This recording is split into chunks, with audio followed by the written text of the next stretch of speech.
आपल्याला ना योग्य पद्धतीने मॅनिफेस्टेशन कसं करायचं हे कोणी शिकवलेलंच नसतं आणि म्हणून मी अद्वैता तुमच्यासाठी हा व्हिडिओ घेऊन आली आहे ज्यात मॅनिफेस्टेशनमधल्या चुका मॅनिफेस्टेशन कसं करायचं नाही आणि काय गैरसमज टाळायचेत ह्या व्हिडिओतून मी तुम्हाला सांगणार आहे आणि हे फक्त माझं मत नाही आहे तर हे one of the best seller books manifest ह्यातल्या ह्या गोष्टी आलेल्या आहेत त्यामुळे हा व्हिडिओ शेवटपर्यंत नक्की बघा.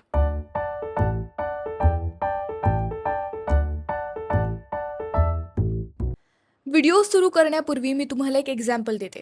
ओके. आपल्याला कुठलीही नोकरी मिळवायची असेल, कुठल्या चांगल्या कॉलेजमध्ये ॲडमिशन घ्यायचं असेल, तर आपल्याकडे स्पर्धा परीक्षा असतात. म्हणजे UPSC, MPSC, नीट, JEE ह्या बेसिक मेनवाल्या स्पर्धा परीक्षा आपल्या भारतात घडतात.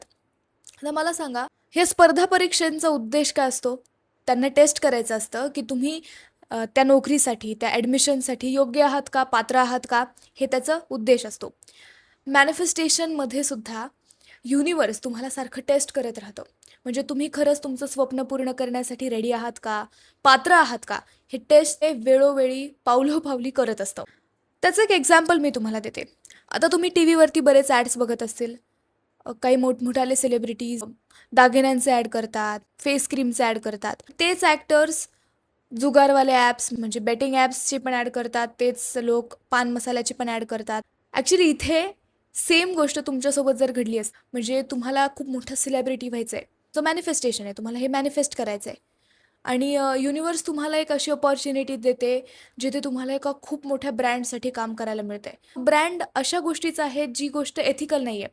कदाचित पान मसाला असेल किंवा बेटिंग ॲप असेल, ज्याने लोकांचं आयुष्य उद्ध्वस्त होतं. अशा गोष्टीची तुम्हाला ॲड करायची आहे. बट त्याने तुम्ही खूप पॉप्युलर होणार आहात किंवा त्याने तुम्ही खूप जास्त पैसे कमवणार आहात. तर इथे युनिवर्स तुम्हाला टेस्ट करेल, की तुम्ही मोठ्या सेलिब्रिटी होण्यासाठी तुमच्या एथिक्सला कॉम्प्रोमाइज करणार आहात, की ती गोष्ट रिजेक्ट करून तुम्ही बेटर अपॉर्च्युनिटी, बेटर ब्रँड, चांगलं नाव असलेल्या ब्रँडची वाट बघणार आहात. किंवा तुम्हाला डॉक्टर व्हायचं आहे, तुम्हाला एका पर्टिक्युलर कॉलेजमधनंच तुमचं मेडिसिनचं स्टडी करायचं आहे, पण ते कॉलेजमध्ये तुमच्या ह्या वर्षी काय नंबर लागला नाही, पुढच्या वर्षी वाट पाहता.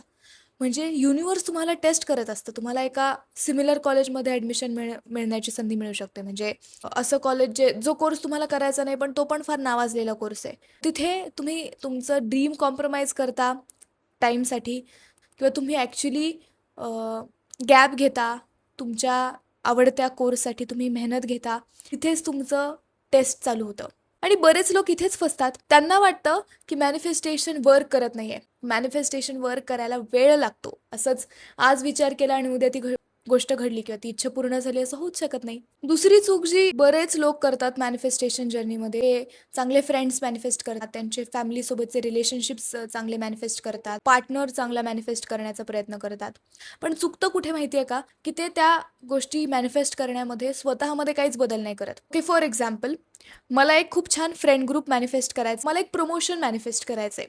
प्रमोशन मॅनिफेस्ट करण्यासाठी आता ऑफकोर्स मोठी जबाबदारी, मोठं पद आहे, म्हणून मला मेहनत थोडी जास्त घ्यावी लागणार आहे किंवा मला मोठ्या जबाबदाऱ्या उचलाव्या लागणार आहेत. पण मी जर त्या जबाबदाऱ्या उचलण्यासाठी तयार नाही आहे किंवा मला जास्त मेहनत घेण्याची माझी तयारी नाही आहे, तर प्रमोशन तुमच्या वाटेला येईल का? प्रश्न तुम्हाला विचारायला हवा आहे. किंवा मला चांगलं फ्रेंड ग्रुप मी जे म्हणाले मॅनिफेस्ट करायचं आहे, पण मी ह्या गोष्टीचा विचारच करत नाही आहे की माझ्या फ्रेंडशिप्स का फेल गेल्या किंवा पूर्वी माझे रिलेशनशिप्स का फेल गेले, ह्याचा जर आपण विचार नाही केला तर पुढे येणारे फ्रेंड्स, येणारे रिलेशनशिप सुद्धा तुमच्यासाठी योग्य नसतील. तुम्ही स्वतःमध्ये बदल न घडवता तुम्ही इतरांकडनं वेगळे बिहेवियर एक्सपेक्ट करताय. सो ती सगळ्यात मोठी चूक आहे.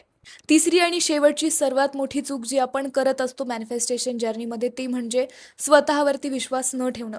म्हणजे तुमची इच्छा आहे, तुम्हाला ग्रेट गोष्टी अचीव्ह करायच्या, मोठमोठाली स्वप्न आहेत तुमची, पण तुम्ही मनातनं ते तुमचा तो विश्वासच नाही आहे की तुम्ही त्या सगळ्या गोष्टी डिझर्व करता. म्हणजे तुम्हाला जर हवं असेल ना, तुम्हाला एक 5 लाख महिना देणारी एक नोकरी हवी आहे, पण तुम्ही मनातनं तुमची कंडिशनिंग अशी आहे किंवा तुमचं कॉन्फिडन्स हे सांगतो की मी 50,000च डिझर्व करते, मी 1 लाखच डिझर्व करते. मग जर तुम्ही हेच बिलीव्ह घेऊन जर मॅनिफेस्टेशन करण्याचा प्रयत्न केला, तर तुम्ही 1 लाखाच्या पुढे नोकरी लँड करू शकणार नाही, कारण तुमचं सेल्फ डाऊट मध्ये येतोय. तो तुम्हाला सांगतोय की तुम्ही ह्याच्यापेक्षा चांगलं डिझर्व करत नाहीत. त्याच्यावरती काम करणं फार गरजेचं आहे. पुस्तक फक्त तुम्हाला मॅजिक शिकवणार नाहीये. हे तुम्हाला सांगणार आहे की रोज स्वतःमध्ये काही बदल घडवायचे, तरच जाऊन मॅनिफेस्टेशन सक्सेसफुल होऊ शकतं. ती जी रायटर आहे रॉक्सी, तिने आयुष्यामध्ये बऱ्याच गोष्टी अशा पाहिल्यात ज्या तिला नको होत्या. तिचं आयुष्य बदलायचं होतं. तिला अनकंडिशनल प्रेम हवं होतं. तिला मुलगा झाला आणि त्याच्यानंतर तिचं लाईफ चेंज व्हायला लागलं. कुठेतरी आपल्या लाईफमध्ये पण अशा घटना घडतात त्यातनं आपण खूप जास्त रॉक बॉटमला हिट करतो आणि तेव्हा आपल्याला वाटतं की अरे काहीतरी मिरॅक्युलस आपल्या लाईफमध्ये घडलं पाहिजे. पण मिरॅकल्स तेव्हा घडतात जेव्हा आपण हे मान्य करतो की ही सिच्युएशन आहे, मला ही नको आहे आणि मला आता स्वतःमध्ये आणि ह्या सिच्युएशनला बदलण्यासाठी प्रयत्न करायचे आहेत. कुणीतरी असं मॅजिकल कोणी गार्डियन एंजल येणार नाही आहे तुमचं आयुष्य बदलायला, ते तुम्हालाच करायचं आहे. आणि हे पुस्तक मला आवडण्याचं कारण हेच आहे. यात ते तुम्हाला काही मॅजिक नाही शिकवत आहेत किंवा अरे तुम्ही फक्त 15 वेळा दिवसातनं म्हणा की मला जी वॅगन घ्यायची आहे आणि ती तुमच्या दारात 1 वर्षभरात येईल. हे मॅनिफेस्टेशन नाही आहे. हे तुम्हाला मे बी फसवण्याचा कार्यक्रम आहे. कारण मॅनिफेस्टेशन तेव्हाच घडतं जेव्हा तुम्ही हील्ड आहात, तुमचं कॉन्शियस क्लिअर आहे. त्यामुळे हा व्हिडिओ तुम्ही त्या लोकांना नक्की शेअर करा जे आत्ता ज्यांना मॅनिफेस्टेशनची गरज आहे, मोटिवेशनची गरज आहे, जे स्वतः तुम्हाला वाटतं की ज्यांनी स्वतः त्यांच्या लाईफचा चार्ज घ्यावा आणि लाईफ चेंज करण्याचा प्रयत्न करावा. तुम्हाला हा व्हिडिओ आवडला असेल तर नक्की व्हिडिओला लाईक करा, शेअर करा, कमेंट करा आणि तुमच्या मित्रांना हा व्हिडिओ नक्की पाठवा कारण कदाचित हा व्हिडिओ बघून ते पण मॅनिफेस्टेशन योग्य पद्धतीने करायला लागतील.